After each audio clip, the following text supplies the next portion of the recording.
अस्सलाम वालेकुम। ये किला सैफुल्ला जिथे मेरा घर है गए इत्थे पानी आया रात नू तो घरां नू सामने घर है ने घरां दे पासे पानी जांदा पे पानी इस साइड तो आया तो कोई घरों तो परली साइड तो आया तो लोगों ने कुरान अगे कर दिता पानी दे अगे कुरान रख दिता तो अल्लाह ताला ने जमीन फाड़ दी।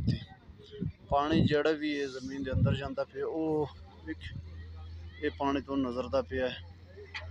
ये पानी जमीन के अंदर जाता पे जड़ा पानी आया तकरीबन सारा पानी जमीन के अंदर कितना डूंगा है तो अगर थोड़ा डूंगा है तो मुड़ बजरी साड़ते ना एक घर के नाल जड़े बंद करते से अगर बहुत थले है गए तो मुड़ रहन देना है लेकिन उन्होंने बस कर दी थी कि बहुत ही थले।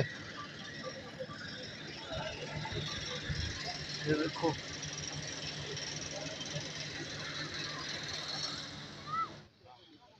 भाई अल्लाह ताला दे ताकत हैगी जेड़े छोटे होंदे से कारून दा किस्सा पढ़दे से अजीब लगदा कि कारून जमीन दे विच किवें वड़दा लेकिन अज वेख लिया कि जमीन अल्लाह ताला दा टाइम नहीं लगता जमीन उत्ते अल्लाह ताला ने बनाई हुई है अल्लाह ताला ने अपने ताकत नाल बनाई हुई है।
बिस्मिल्लाहिर्रहमानिर्रहीम अस्सलाम वालेकुम।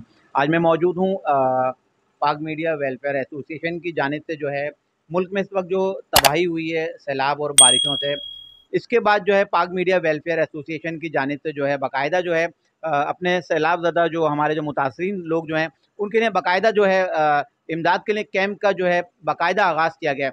फ़िलहाल अभी तो ये ऑफिस में सामान जो है जमा किया जा रहा है और इसके अलावा कैंप लगाने जा रहे हैं आज पाक मीडिया वेलफेयर एसोसिएशन की जानिब से।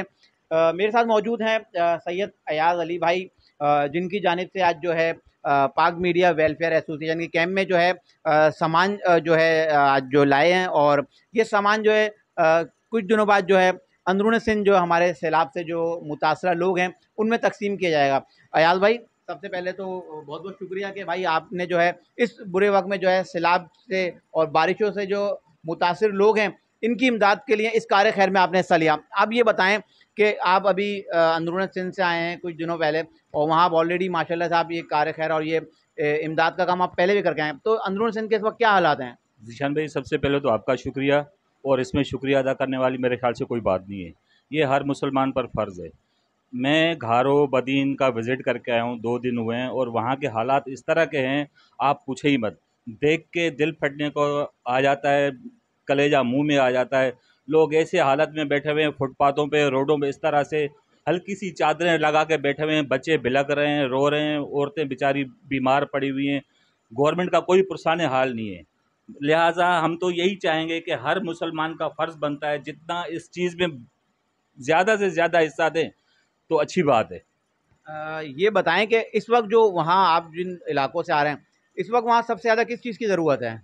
इस वक्त वहाँ पर सबसे ज़्यादा मेडिसिन की ज़रूरत है, दवाई की ज़रूरत है, खाने पीने की एशिया वो होनी चाहिए, खुश्क एशिया होनी चाहिए जो बंदा जाके दे और वो खा सकें। आप अगर राशन लेके जाते हैं तो वो पकाएंगे कहाँ? ना तो लकड़ी है, हर जगह पानी है, दरियाए सिंध बना हुआ है हर जगह, ना तो लकड़ी है ना कुछ ऐसी चीज़ है जो वो इस चीज़ को पका सके। आप ये बताएं, इस वक्त जो आप अंदरूनी सिंध गए, जो लूट मार का जो एक सिलसिला सा आप जो सुनने में आ रहा है, सोशल मीडिया पे हम देख रहे हैं, ये क्या सिलसिला है? ये सिलसिला है, ये वहाँ तक राशन जो भी बंदे सामान लेके जा रहे हैं वहाँ तक पहुँच ही नहीं पाता। इलाके के जो पक्के इलाके में कुछ लोग बैठे हुए हैं जो शहरों से निकल आते हैं, लोगों को लूट लेते हैं। लिहाजा गवर्नमेंट को चाहिए इसके लिए भी कोई इक़दाम करना चाहिए, कोई इंतज़ाम करना चाहिए, उनको रोकथाम के लिए गवर्नमेंट को कुछ करना चाहिए। लिहाजा बहरहाल अगर इस तरह से रहा तो सैलाब ज़दगान जो बेचारे उन तक कोई चीज़ पहुँच नहीं पाएगी, वो ऐसे ही भूखे बिलक बिलक में मर जाएंगे। अब मेरे साथ मौजूद हैं चेयरमैन पाक मीडिया वेलफेयर एसोसिएशन एम कमर नईम साहब। कमर नईम साहब, आपका जो है सबसे पहले शुक्रिया।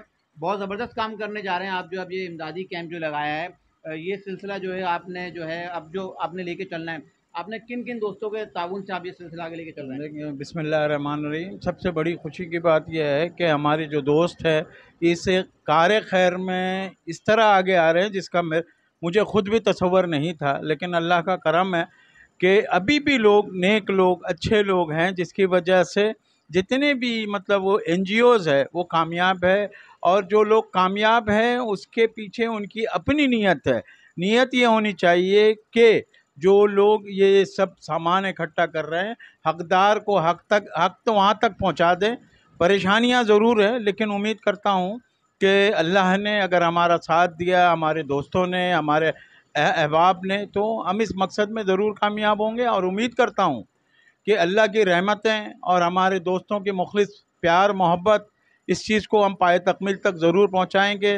गवर्नमेंट से भी इस्तदा है कि भाई जो लोग वहाँ जा रहे हैं वो लोग बड़ी मतलब काविशों से, मेहनत से सारी चीज़ें यकजा करते हैं और रास्ते में उनके साथ मिसहैप होता है, इसका ख्याल रखें।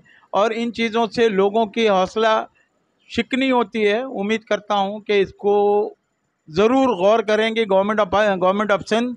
और उम्मीद करता हूँ कि अल्लाह ताला हम सब को इस कार खैर में काम करने की तौफीक अता फ़रमाए। और आप लोगों से दुआ है, इस्तदा है कि इस मुसीबत की घड़ी में हमारा साथ दें ताकि हम अपने भाइयों की मदद कर सकें।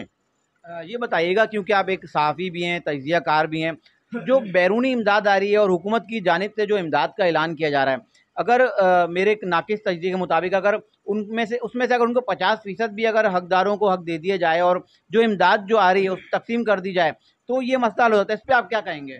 बहुत ही खूबसूरत सवाल है तुम्हारा। कहना है ये चाहूँगा कि जो बात तुम कह रहे हो हकीकत भी यही है कि अगर गवर्नमेंट इसमें सिंसियर हो जाए और उनको 50% भी दे देती है तो उनकी बहुत सारी परेशानियां, बहुत सी मुसीबतें दूर हो जाएंगी। और उम्मीद करता हूं कि अल्लाह के बाद ये जो लोग बरसरे इक़्तिदार हैं वो उन लोगों की मदद करें, और उम्मीद है कि मदद ज़रूर करेंगे। कुछ तो खौफ खुदा होगा उनमें जो उन इस कार खैर में हिस्सा लेंगे। अभी जो दोबारा से बारिशों का एक नया स्पेल आने वाला है, जिसकी जो महकमा मौसमियात ने पेशन गोई की है, तो इस हवाले से क्योंकि अभी मज़ीद आफ़त आनी है, जैसा कि हैदराबाद और कोटरी का भी सुनने में आ रहा है कि अब जो सैलाबी रेला आ रहा है इससे जो है इन शहरी इलाकों को भी नुकसान पहुँचेगा, तो आप जो साहिब हैसियत और मुखैर हज़रात हैं इनसे क्या अपील करेंगे? इनसे अपील, देखें ये जो सूरत हाल है तकरीबन तमाम लोग जानते हैं, साहिब हैसियत हो, गरीब हो, अमीर हो, कराची में जितने भी लोग हैं अपने हिसाब से इन लोगों की मदद कर रहे हैं। इवन यहाँ तक के कचरा चूनने वाला भी इस फ्लड के डोनेशन में अपना पैसा डोनेट कर रहा है। ये एक सलूट है और ये एक हमदर्दी है उन लोगों से जो इस वक्त इसी हमदर्दी की ज़रूरत है। जब एक कचरा चूनने वाला अपने इस फ्लड के बॉक्स में पैसे डाल रहा है तो गवर्नमेंट का फ़र्ज़ है कि वो कम से कम इन लोगों की देखभाल करें, इन तक इनके हुकूक बिल्कुल पहुँचाएँ। वरना अल्लाह ताला इनको अजाब से नहीं बचा सकता, चाहे कोई भी क्यों ना हो। कोशिश पूरी करें, हम लोगों की काविश है, हमारे दोस्तों की काविश है, हमारे अहबाब की काविश है कि हम लोगों के जो बस में है हम कर रहे हैं। बहुत बहुत शुक्रिया कमर नईम साहब। मेरे नाक़िस तजज़िये के मुताबिक इस वक्त जो है सिंध में सबसे ज़्यादा जो है घरों के तामीर करने की ज़रूरत है, क्योंकि राशन, अद्वियात और दीगर चीज़ें तो जो है बहुत सी एनजीओ और हुकूमत की जानिब से दी जा रही हैं, लेकिन इस वक्त जो है जो वहाँ के जो मुतासरा लोग हैं उनको सबसे पहले जो है वहाँ घर जो है मकानात तामीरात करा के देने की ज़रूरत है, क्योंकि जब घर होंगे तो वो ये राशन और दीगर जो उनको जो इमदादी सामान दिया जा रहा है वो उसमें महफूज रहेंगे। तो इस वक्त सबसे ज़्यादा एक तो वहाँ घर तामीर करने की ज़रूरत है, और इसके अलावा जो वहाँ के जो मुकामी लोग हैं उनके अपने मासूम बच्चे जो है, पहले जो उनका गुजर बसर था वो माल मवेशी पे था, उनके जो मासूम बच्चे हैं उन्हीं जानवरों का जो है वो दूध पीते थे।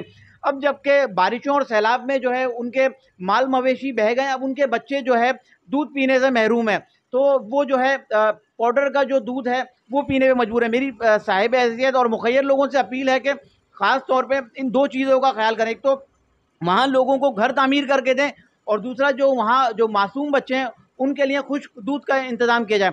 इंशाल्लाह नए तज्ज़िये के साथ फिर हाजिर होऊंगा, तब तक के लिए इजाज़त दीजिए। अल्लाह हाफ़िज़।